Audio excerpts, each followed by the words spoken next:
spiritual communism. Yes, that's exactly what it is. Who came up with that term? Oh, I did.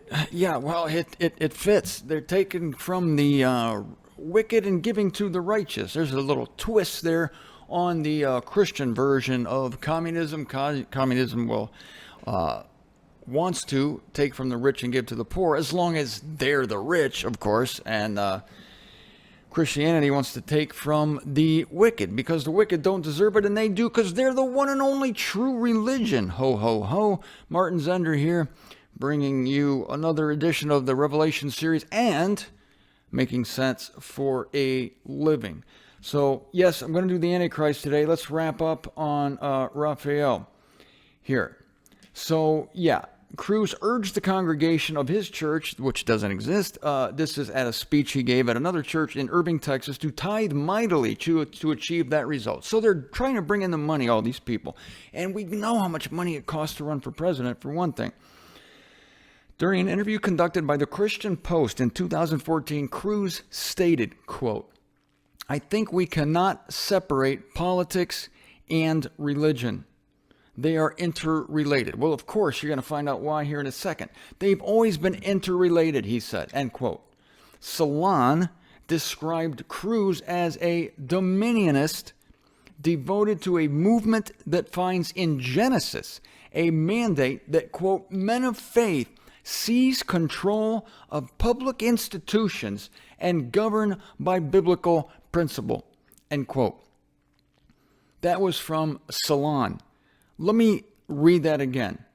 They described Cruz as, quote, "a Dominionist devoted to a movement that finds in Genesis," that is the book of Genesis, "a mandate that, quote, "men of faith seize control of public institutions and govern by biblical principle." So they're taking men of faith. This is the idea, seizing control of public institutions.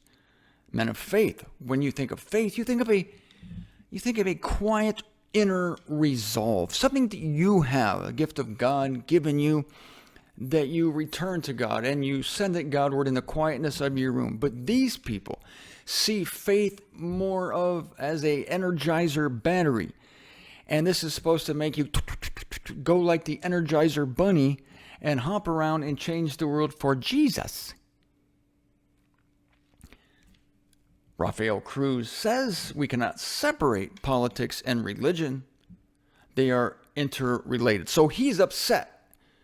And whenever politics and religion are distinct, as they should be today, when people cannot rule without being corrupted. Power corrupts. I don't care if you're the Pope or Joel Osteen or Adolf Hitler. These people have one thing in common. They're all corrupted by power. And once you do that, you don't want to really disseminate your power. You want to keep it concentrated. The concentration of power lined up with the concentration of wealth. And Raphael is pushing for wealth. He's wanting people to, quote, "tithe mightily." I mean, you really need to take that money out of your pocket hard and give it, and give more of it, give more of it. Unbelievable what these people make. Ending the article here, however, the Public Eye states, it's some kind of periodical, the Public Eye states that Dominionists believe that the U.S. Constitution should be the vehicle for remaking America as a Christian nation. Wow. So I guess if the Constitution doesn't suit them as presently stated, which is that a government should not mandate a religion, I guess that would do away with the Dominionists. Unless they do it by stealth somehow. They can't make it public policy, but they can somehow infiltrate through the back door. I don't know. But anyway, they're not above remaking the Constitution to remake America as a Christian nation. They're claiming it to be that now, a Christian nation. We're a Christian nation, as though we were founded by Christians, but we were founded by deists, right? The guys who believed in God. They might have mentioned Jesus Christ. I haven't really looked into it too much. But I don't care if you can call it a Christian nation all you want, as if that means that it's a godly nation. I don't care if all the founders were card-carrying Pentecostals. It doesn't matter to me because it's all fake anyway. What difference does it make? Oh, the founders were Christian. Jeez, tell me some good news, okay? I can say, well, they weren't Christian, they were deists. And the Christians would say, well, that's bad news and it's incorrect. Whereas I would say their contention would be the ultimate bad news. The founders were of us. The fathers of our country were like we are. Well, yeah, maybe they were, and that's the problem. They were just as religious as you are, but at least they weren't infected by the desire, the twisting of the Constitution, of Scripture, whatever you like, to mix church and state. That is a total misread of the Constitution as presently constituted. All right, now, the Antichrist. Look, when Jesus Christ was born, nobody knew it except Joseph and Mary and a handful of crazy loser shepherds. And Jesus grew up in a neighborhood not unlike yours. And he lived in a humble house. And he played with the kids, the neighbor kids. And they played games like capture the flag and kick the can. He was a normal kid growing up in a normal neighborhood. He wasn't even middle class. He was, I don't know, maybe he was middle class, but I'd say more likely poverty class, because poor Joseph and poor Mary couldn't even afford to bring a lamb to the dedication service. They brought turtle doves on the 8th day. Shameful. Well, you do what you can. But Jesus grew up in relative anonymity until his public ministry took place. And the people in the neighborhood, if you told them that they were the neighbors of the Messiah, they would probably think you were nuts. I think it was hard enough for Joseph and Mary to come to grips with the fact that they were the parents of the Messiah. Can you imagine that? I was watching a video yesterday, don't know why, about the assassination attempt of Ronald Reagan in 1981.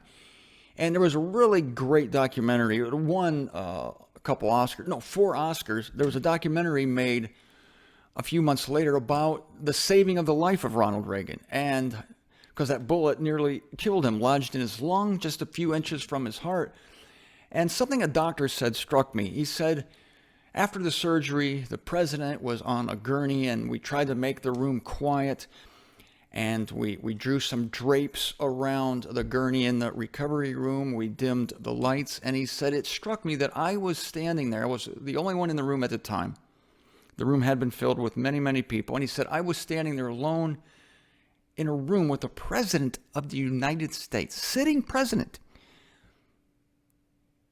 And I was really, in a way, this man said, even though the president was sleeping, I was fellowshipping with him. I had a relationship with him, just him and me in that room together. And I relate that today to Joseph and Mary looking over at the crib and thinking, that's the Messiah of Israel. And really having to pinch themselves to really believe that this one, capital O, that had been prophesied, that they read about, Joseph and Mary as children read about the coming one. They read it in Daniel, they read it in Psalms. I don't know how accurately they were able to interpret it, but they read about the coming one. And it was all their hopes, all their dreams, all the rage in Israel to look for that Messiah. And it must have been something that every day you really had to tell yourself, I'm the father of Jesus Christ. The Messiah is running around my living room right now, kicking a ball, climbing a tree outside. That's the Messiah. Oh, he just fell off the tree. I have to go dust him off. I'm dusting off the Messiah. And there's Mary preparing the oatmeal or the corn hash or the millet, whatever the heck they ate, for breakfast for the Messiah. And as he's a baby, she's nursing him. She has at her breast the Messiah of Israel, who they know to be, I believe, the Creator. The image, perhaps they knew this, of the invisible God, the one prophesied by God in the Garden of Eden that would hurt the head of the serpent. who was primed for the rising and falling of many in Israel. That's what Simeon said to her on the 8th day of Jesus' dedication. He is for the rise and fall of many in Israel. He's the litmus. He's the fulcrum, on either side of which people go up or down, depending on how you decide on who this man is. And only those, of course, who God gave the wisdom to know came to him, understood him. They had to be apprised of this by spiritual means. The prophets, Anna and Simeon, had to be spiritually acquainted with Christ. The shepherds in the field on the night of his birth, they didn't suddenly think, I think the Messiah has just been born a few blocks from here. Let's go check it out, shall we? No, they were told by messengers, by angels, showing up, glowing beings, thousands of them flying around their heads, singing songs. That's how they had to be told it. So anyway, now I relate this to the Antichrist. Imagine this: you're Rafael Cruz. Now, just for the sake of argument, for the sake of my astounding revelation here, let's assume that Ted Cruz is the Antichrist. He's got to be the Antichrist. Has to come sometime from somewhere. And it's going to be a human being. It's not going to be a glowing, levitating, green monster with 10 arms. Or an octopus-looking thing. Or a War of the Worlds thing that just lumbers in a piece of machinery with suction cups for arms. No. It's a man of lawlessness, not the octopus of lawlessness. Now follow me here. It's not the octopus of lawlessness. So, assuming Ted Cruz, let's just assume it. Rafael Cruz, who has been studying Scripture his whole life, knows the story of the Antichrist, knows that the man of lawlessness is going to come,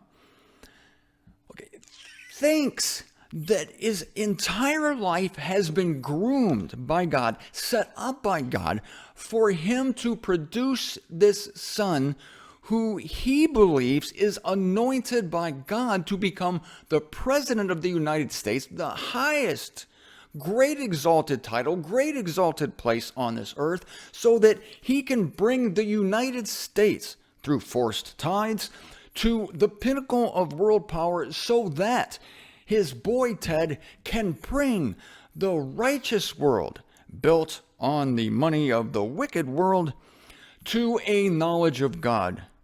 Ahead of Christ's kingdom. That's just a slight detail.